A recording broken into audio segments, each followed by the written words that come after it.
Awa Domelo, bonsoir. Bonsoir. Merci de nous recevoir chez vous pour cette interview exclusive.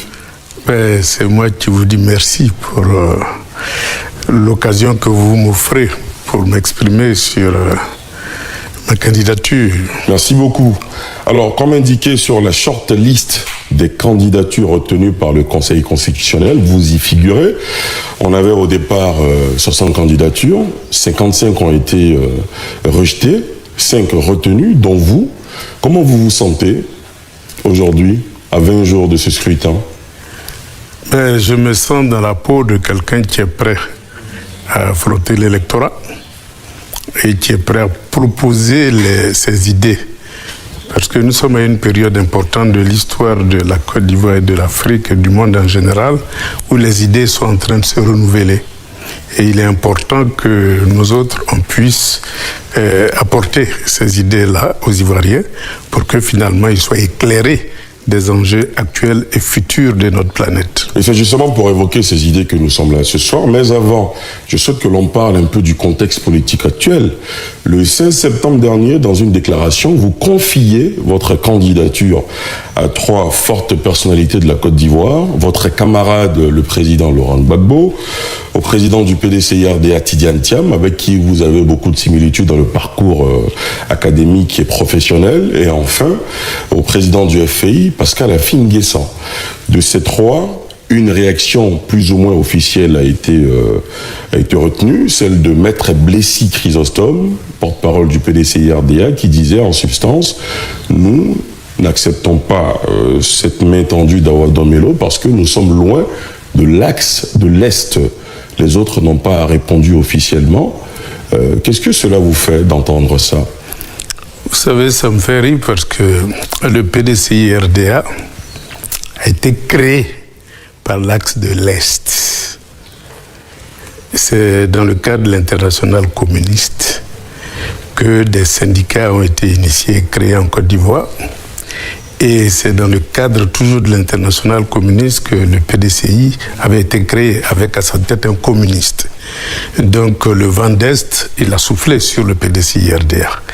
Et dans sa gouvernance, on a senti que le vent d'Est était encore présent dans la mesure où c'est, je dirais, le seul parti qui a créé le maximum de sociétés d'État, ce qui est évidemment une valeur socialiste, une valeur venue de l'Est.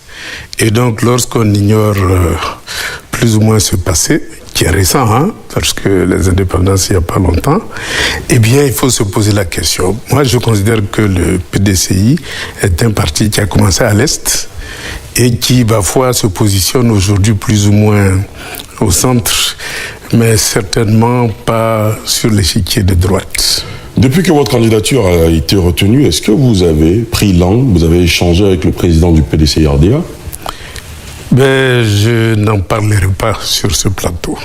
C'est votre droit le plus absolu. Compte tenu de notre histoire commune, il est bien évident que les canaux, ne serait-ce que sur le plan purement professionnel, parce qu'on a le même profil, on a géré la même structure, et de temps en temps, on échange sur l'avenir de la Côte d'Ivoire, l'avenir de l'Afrique et l'évolution du monde.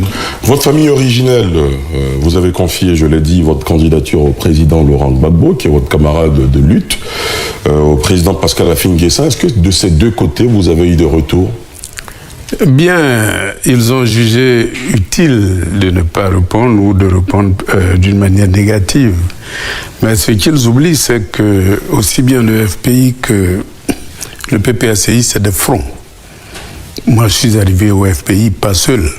J'étais militant d'un parti communiste et c'est tout ce militantisme-là que j'ai déversé au FPI à sa création. Et donc, depuis lors, il y a des personnes qui adhèrent à ma façon de voir les choses et qui sont militants du PPACI. Et donc, croire que pondre une déclaration suffit pour décourager les militants, c'est faire une erreur d'analyse sur l'histoire même du FPI et du PPACI. Dans la mesure où, comme vous le constatez, même le parrainage a été porté à 80% par les militants du PPACI. On a vu un communiqué en cette fin de semaine de Maître Habiba Touré, justement, qui évoquait la révocation de plusieurs militants et de hauts cadres du parti. Est-ce que c'est la suite des défections en votre faveur? Ben oui, évidemment, c'est une dynamique dans la mesure où, il faut savoir, le PPACI, c'est un front. Hein. Il y a une aile gauche qui est très forte. Et donc, cette aile gauche-là, évidemment, disons, regarde ailleurs quant à ses choix tactiques et stratégiques. Et donc, comme vous le constatez, il y a beaucoup qui sont d'accord avec ma position et qui, parfois, s'engagent à mes côtés. Il y a beaucoup qui aussi, à perdre leurs responsabilités. Il y a beaucoup aussi dans ce front qui estiment que vous n'avez pas été cohérent, oui. Qui vous donne même le qualificatif de traître, oui. Parce que le parti a choisi à une convention à laquelle vous avez pris part le candidat Laurent Gbagbo, et finalement, vous, au bout du compte, à quelques mois de la présidentielle, vous décidez de faire cavalier seul. Donc ils ne comprennent pas votre démarche. Ils estiment que vous fragilisez la dynamique du parti. Ben, le droit à la différence est un acquis de la démocratie. Et donc chacun a le droit d'exprimer son point de vue. Moi, je suis un démocrate, je n'ai pas trahi la démocratie dans la mesure où j'ai fait une proposition pour que le débat s'ouvre à l'intérieur du PPACI. Je n'ai pas trahi la souveraineté, je me bats au niveau national, africain et international pour la souveraineté, et je n'ai pas non plus trahi le panafricanisme. Donc, ceux qui, évidemment, font des analyses par rapport à des personnes peuvent faire de telles erreurs. Mais ceux qui font des analyses idéologiques ne peuvent pas arriver à une telle conclusion. En 2020, on était dans une situation presque similaire. Plusieurs candidatures avaient été retenues, dont les plus illustres, celle d'Henri Konan Bédié, fait le président du PDCI-RDA, celle de Pascal Affi-N'Guessan et bien d'autres, notamment Kouadio Konan-Bertin. Les deux précités ont décidé finalement de boycotter la présidentielle, et on a eu une affiche entre le président Ouattara et Kouadio Konan-Bertin.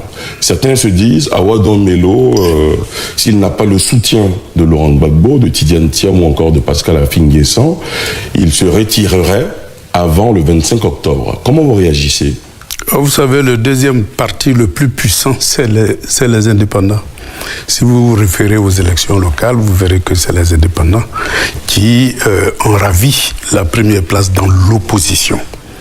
Par conséquent, c'est valable pour les législatives et les municipales peut-être, oui, mais pas encore pour la présidentielle. Mais vous verrez, dans la mesure où les esprits évoluent, chacun se rend compte que la démocratie n'est pas seulement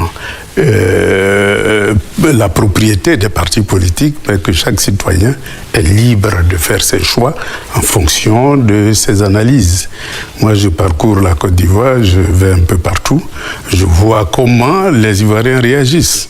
Et donc, nous ne sommes plus au stade où les citoyens sont des otages des partis politiques. Ça, c'est une donnée nouvelle qu'il faut prendre en compte, sinon on fait une fausse analyse. Donc ce que vous nous dites, c'est que vaille, vous êtes candidat jusqu'au 25 octobre. Mais je suis candidat, évidemment. Je suis candidat aux élections présidentielles de 2025. Évidemment, la météo politique, elle peut changer, mais pour le moment, ma ferme conviction, c'est qu'il faut utiliser les urnes comme moyen d'expression démocratique, et il faut utiliser les urnes pour faire avancer le jeu démocratique. Parce qu'on oublie souvent que le jeu démocratique, il y a d'abord deux phases essentielles. Faire connaître ses pensées, ses idées. C'est ça le propre d'une campagne électorale. Dès lors que vous avez toujours l'intention d'aller aux élections pour gagner, il est bien évident que vous